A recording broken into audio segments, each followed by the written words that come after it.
Kasi pagka naghandog ako, masyadong mahaba eh. Since matagal na kami rito, so baka naman makadagdag pa yung parang gano'n. No? Thank you. Yeah, I appreciate it so much. Okay, magandang hapon sa lahat. Good afternoon to everyone. Once again, it's my distinct honor and privilege to have this house be dedicated, be blessed, be prayed.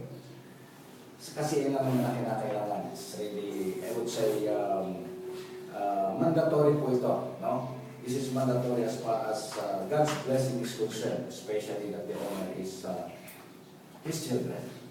Now, I'd like to read before us the Word of God in the book of Psalms 127 that says, 127 verse 1a, except the Lord build the house, they labor in vain that build it. No?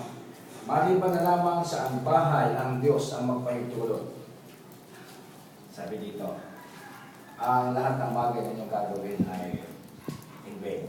Sabihin, hindi masyadong magiging successful. So, the point na gusto kong i-drive dito sa ating dedication is exactly, what is dedication? Ano pang paghahandog?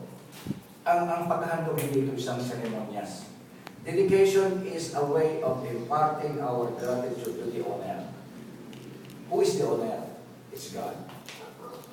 Definitely, what we have here on this earth, our role is just a steward. Tayo po ay takapagmana lamang. Basically, we are managers and not owners of properties that we have in this earth.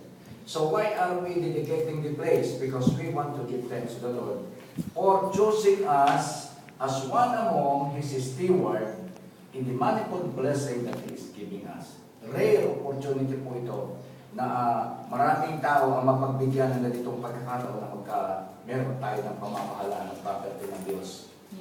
Kaya sabi niya, a manager or a